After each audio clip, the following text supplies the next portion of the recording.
Ang dami nating listahan. Pero kung titigil tayo sa pagdarasal, kung titigil tayo sa paghingi sa Diyos ng kaginhawaan sa lahat ng problema natin, hindi natin makikita kung anong naghihintay sa atin.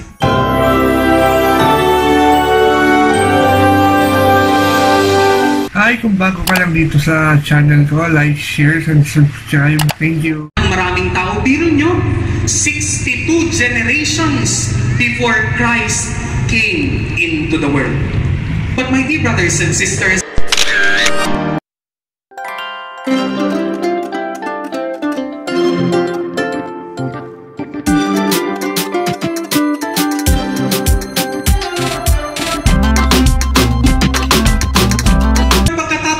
simbang gabi, sana magkaayos na po yung nanay at tatay ko.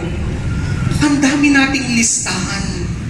Pero kung titigil tayo sa pagdarasal, kung titigil tayo sa paghingi sa Diyos ng kaginhawaan sa lahat ng problema natin, hindi natin makikita kung anong naghihintay sa atin. Marami tayong problema, but the gospel reading reminds us, keep hoping, darating ang kasagutan. Naalala ko po, hindi ko po alam kung nakwento ko na po sa inyo ito. Nung bata po ako, hindi rin po kami mayaman. Naranasan din po namin sa pamilya po namin na nangungutang po kami sa tindahan. 1 kilong bigas, 2 sardinas. Kaya nga ho, kapag marami na ho yung listahan ng utang namin, kapag mangungutang na naman, nahihiya na ho yung nanay ko. Kaya nga ho ang ginagawa niya, sinusugo niya kaming magkapatid o magkakapatid sa tindahan. Ang unang utang, pupunta ang bunso. Sa susunod na utang, hindi na pwede si bunso. Nakita na si bunso, kaya si susunod, si pangalawa ang mangungutang. Susunod, ako. At sasabihin kapag nakita kami, ay naku, ang haba na ng listahan ng utang ninyo, hindi na namin kayo mabibigyan. Kaya dumating po sa buhay namin, nagtanong din kami, bakit ganyan ang buhay? Dumating po sa punto ng buhay namin na kapag nakapag-extra ang tatay ko, ang kinakain namin, kanin, mantika at toyo. Kapag po tag-ulan at hindi nakapagkarpintero ang tatay ko, ang kakainin namin, mainit na kanin, bibili ng tig-pisong oishi ang nanay ko at isasawsaw namin sa suka. Kapag hugipit ang pagkain po namin, mainit na kanin, sasabawan ng kape. At kapag walang-wala, ang tinatawag nilang gatas tigri. Mainit na kanin, tubig, at asin. And many times in our lives, we also ask the Lord, why is life like this? And we realize, kung bumitiw yung pamilya namin sa maraming problemang pinagdaanan namin,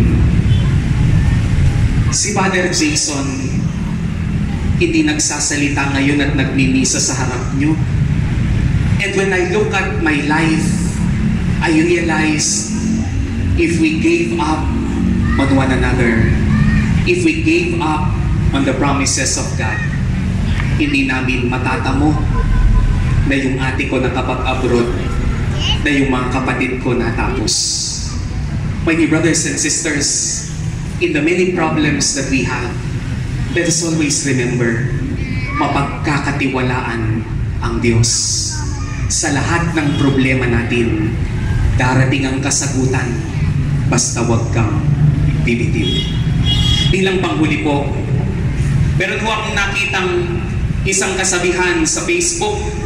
Habang nagbabrowse po ako sa Facebook, sabi ho niya, di ba ho yung problema, kwento ko na ho yata sa inyo ito, di ba ang problema, ang tawag ho natin sa problema, pinagdaraanan. Di ba? Kapag may problema ang kaibigan mo, pare, may pinagdaraanan ako. Pagdalanan king Kapampangan. Sabi ho nung isang kasabihan sa Facebook o yung pinost nung kaibigan ko, sabi niya, pre, kapag may pinagdaraanan ka, daanan mo lang, huwag mong tambayan. Sabi niya. Kapag may pinagdaraanan ka, daanan mo lang, huwag mong tambayan. Mga kapatid, ang mga taong may tiwala sa Diyos, yun ang mga taong hindi tumatambay sa problema.